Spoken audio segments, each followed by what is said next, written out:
নমস্কাৰ প্ৰিয় বন্ধু বান্ধৱীসকল, আপোনালোকক স্বাগতম জনাইছোঁ আসাম জবছৰ আৰু এটি নতুন ভিডিঅ'ৰ মাজলৈ। বন্ধু বান্ধৱীসকল, স্পেচিয়েল টেট বা বিশেষ টেটত অৱতীৰ্ণ হ'ব খোজাসকলৰ বাবে অতি আনন্দৰ খবৰ দিবলৈ মই এই ভিডিঅ'টো প্ৰস্তুত কৰিছোঁ।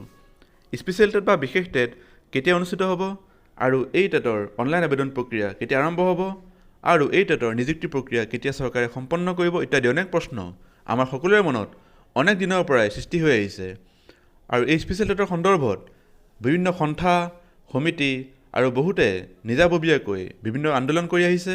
এই বিষয়ে মই আপোনালোকক আগৰ কিছুমান ভিডিঅ'ত মই উল্লেখ কৰিছিলোঁ আৰু স্পেচিয়েল টেট অনুষ্ঠিত হোৱাৰ সন্দৰ্ভত বিভিন্ন টেট এম্পায়াৰ্ড কমিটিৰ বৈঠক ইত্যাদি লগতে বাতৰি কাকতত বিভিন্ন খবৰ ওলাই আছিল, সেইবোৰ বিষয়ে মই উল্লেখ কৰিছিলোঁ। কিন্তু আজি শিক্ষামন্ত্ৰী ডাঙৰীয়াই এই সকলোবোৰ প্ৰশ্নৰ উত্তৰ আজি আমাক দিলে। এখন সংবাদমেলত সংবাদকৰ্মী এটি প্ৰশ্নৰ উত্তৰত হিমন্ত বিশ্ব শৰ্মা ডাঙৰীয়াই উল্লেখ কৰে যে স্পেচিয়েল টেটৰ বিজ্ঞাপন অতি সোনকালে প্ৰকাশ হ'ব।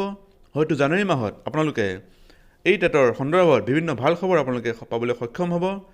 জানুৱাৰী মাহত আমাৰ শিক্ষা বিভাগৰ কাৰণে অনেক কেইটা গুৰুত্বপূৰ্ণ আৰু আনন্দৰ খবৰ আহিব বুলি তেওঁ আজি নিজ মুখে ঘোষণা কৰে। আহকচোন আমি শিক্ষামন্ত্ৰী ডাঙৰীয়াৰ মুখেৰে উক্ত ঘোষণাবোৰ শুনো। অন্যটা প্ৰসংগ কৰিছোঁ, শিক্ষা বিভাগৰ যোনখিনি স্পেচিয়েল টেটৰ এডভাৰটাইজমেণ্ট কৰা কথা আছিল ওলাব টেটৰ এডভাৰটাইজ। যিমান কামৰ আশা কৰে ইমান কাম অফিচাৰটো এজনেই, আমি গোটেইবিলাক কৰি আছোঁ। আৰু এক প্ৰকাৰ যি ধৰণে শিক্ষা বিভাগত এইকেইটা দিনত কাম চলি আছে, মানুহে নিজক আমাৰ অফিচাৰসকলে মানুহৰ পৰা মহামানৱলৈকে লৈ গৈছে যে হিউমেনে ইমান কম সময়ত কৰিব নোৱাৰে, কিন্তু দে আৰ ডুইং। আৰু তাৰ ভাল ফলবিলাক আমি জানুৱাৰী মাহত পাব আৰম্ভ কৰিম।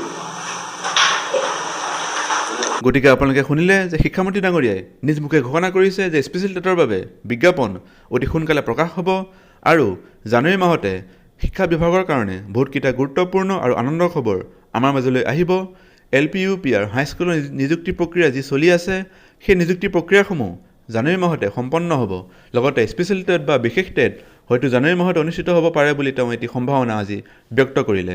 গতিকে বন্ধু বান্ধৱীসকল, এইটো আপোনালোকৰ বাবে নিশ্চয়কৈ এটা সুখবৰ। আপোনালোকে বহুত দিনৰে পৰাই অপেক্ষা কৰি আছিল যে স্পেচিয়েল টেট অনুষ্ঠিত হ'ব আৰু এই স্পেচিয়েল টেটৰ বাবে বিজ্ঞাপন হয়তো অতি সোনকালে প্ৰকাশ হ'ব। গতিকে আপোনালোকে দেৰি নকৰিব, আজিৰ পৰাই দুগুণ উৎসাহেৰে সৈতে অধ্যয়ন কাৰ্য আপোনালোকে চলাই যাওক। সকলোলৈকে মোৰ চেনেলৰ ফালৰ পৰা বিশেষভাৱে শুভকামনা জনাই মই এই ভিডিঅ'টো সামৰণি মাৰিব ওলাইছোঁ। আপোনালোকে এনেধৰণৰ গুৰুত্বপূৰ্ণ আৰু আনন্দৰ খবৰ লাভ কৰিবলৈ হ'লে ইউটিউবত চাই থাকিব আসাম জবছ ইউটিউব চেনেল। আৰু যদি এই ভিডিঅ'ৰ যোগেদি এই চেনেলটোলৈ প্ৰথমবাৰৰ কাৰণে আহিছে, অনুগ্ৰহ কৰি চেনেলটো ছাবস্ক্ৰাইব কৰি কাষত থকা বেল আইকনটো প্ৰেছ কৰি অল নটিফিকেশ্যন চিলেক্ট কৰি ৰাখিব। সকলোকে ভিডিঅ'টো চোৱাৰ বাবে ধন্যবাদ। জয় আই অসম।